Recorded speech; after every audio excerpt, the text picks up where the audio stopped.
Bonjour à tous, dans l'épisode d'aujourd'hui j'avais envie de discuter avec vous des tendances SEO à suivre pour 2022. Alors j'ai rédigé 2 articles sur 2 médias référents par rapport à ce sujet, donc notamment Siècle Digital et Journal du Net. Alors quelles sont les tendances à suivre en 2022? On parle très souvent en ce moment des Core Web Vitals.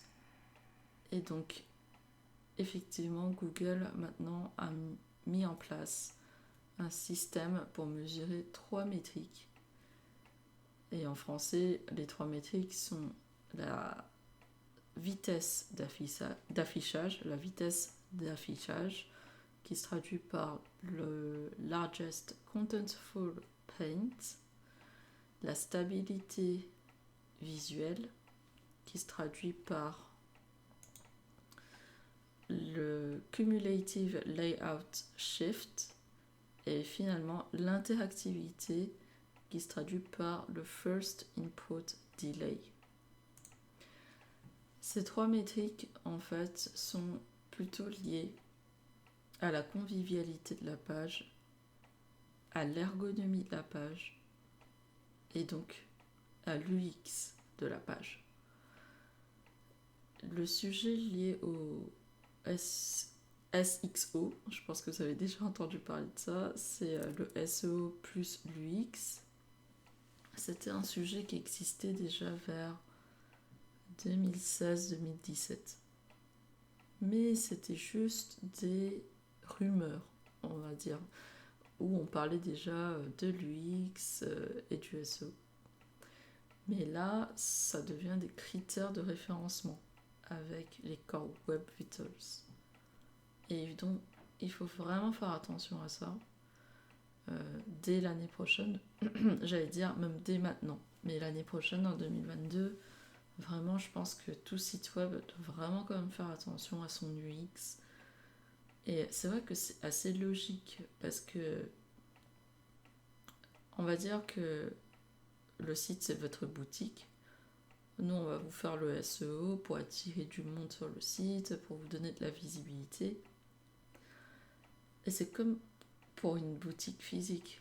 Ok, on a attiré du monde dans la boutique, mais une fois arrivé sur le site, si les rayons sont mal organisés, mal rangés, si c'est pas ergonomique pour, je sais pas, aller jusqu'à la caisse pour aller payer son produit, enfin, ça va vite lasser l'internaute ou le consommateur et il va s'en aller du site.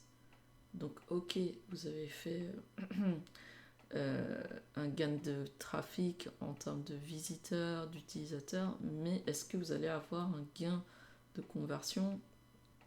Ça, déjà en plus, le SEO ne peut pas vous le garantir, ni même l'UX. Ok, vous avez optimisé à fond votre chemin pour arriver jusqu'au clic pour la conversion, mais personne peut vous garantir que vous allez gagner en conversion et en chiffre d'affaires. C'est comme pour une boutique physique. Les clients, enfin plutôt les consommateurs vont entrer dans votre magasin, ils vont faire un tour, mais s'ils n'ont pas envie d'acheter, ce n'est pas de votre faute. Ce n'est ni la faute de celui qui fait le marketing pour votre site, pour votre boutique, pour votre site, mais ce n'est pas non plus la faute du client, parce qu'il n'a pas peut-être trouvé ce qu'il voulait, et finalement, il s'est peut-être dit ouais non, je vais pas acheter tout de suite.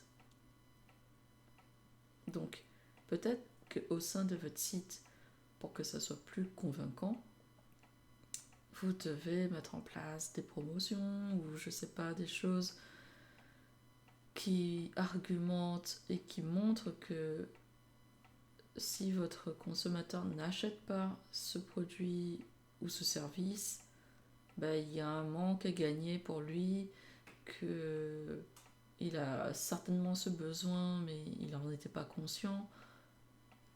C'est à vous aussi sur votre site de mettre en avant ça, de mettre en avant le manque à gagner si jamais un consommateur n'utilise pas votre service ou votre produit. C'est comme pour nous en tant que SEO. L'argument qu'on donne, c'est que si un webmaster, un e-commerçant ou autre a un site web mais ne fait pas de SEO ou ne fait pas de SEA, ben il a énormément qu'à gagner en termes de visibilité, en termes de possibilité d'être encore plus visible et bien classé sur des mots-clés ultra spécifiques, des mots-clés longue traîne. Et ça, on le met en avant. Parce que justement, on veut aider ces webmasters, ces e-commerçants à mieux travailler la visibilité de leur site et à faire en sorte que leur trafic augmente et que le site se positionne de mieux en mieux dans Google. Et on a aussi ce travail d'expliquer que le SEO ne se fait pas en 3 mois, comme beaucoup de clients qui n'ont pas de patience et qui au bout de 3 mois, 6 mois, 9 mois commencent à s'impatienter. 9 mois, normalement, on commence à avoir des résultats quand même. Mais certains sites nécessitent jusqu'à 12 à 18 mois avant de remonter sur certains mots-clés hyper concurrentiels. Et vraiment, en plus, à travers le message d'aujourd'hui, je voudrais faire comprendre à tous ceux qui s'intéressent au SEO que ce n'est pas en 3 mois que vous allez avoir des résultats. Il faut se mettre ça dans la tête. Parce que c'est vraiment important que ça soit bien compris et qu'on ne remette pas tout le temps en question est-ce que le référencement naturel marche ? Oui, ça marche. Mais oui, il faut de la patience. Parce que le référencement naturel, c'est quelque chose qui se fait sur du long terme. Et en plus, Google, qui n'arrête pas de changer son algorithme, ça ne facilite pas la stabilité parfois du site dans les résultats de recherche. Et donc, il faut se remettre en question. Et donc, il faut changer les éléments. Comme les Core Web Vitals, ce n'était pas forcément un sujet il y a 2 ans.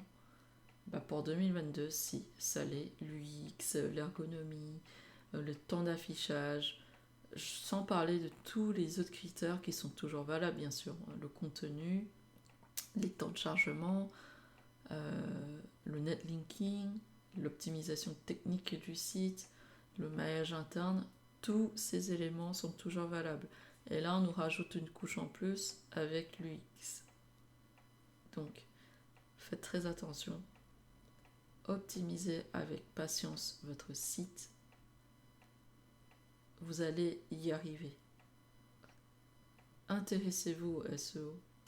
Dès lors que vous avez un site web, mettez-y un peu du cœur. Certains clients sont à fond. Ils veulent comprendre, ils veulent aussi aider dans l'optimisation de leur boutique. D'autres laissent totalement, on va dire, la chance faire. On peut, bien sûr, mais il faut que le client nous aide à minima dans le brainstorming, dans le ciblage de l'audience. Parce que s'il n'est pas là, nous, on peut cibler des audiences. Mais est-ce que ça sera forcément le trafic le plus qualifié dont il attend ? Je ne suis pas sûre. Donc voilà, le SEO, c'est un travail main dans la main avec plusieurs parties. Les développeurs, le client, les rédacteurs, les attachés de presse, si on fait de la RP digitale, et bien sûr le SEO. Voilà, donc pour 2022, préparez bien votre terrain en termes de UX, en termes de SXO. De mon côté, personnellement, je pense que je vais prendre une petite formation en plus en UX, parce que ça m'intéresse aussi, vraiment. Ça m'intéresse de mieux comprendre comment est-ce que ça fonctionne. Et ensuite, essayer d'appliquer tout ça à ma stratégie de référencement naturel.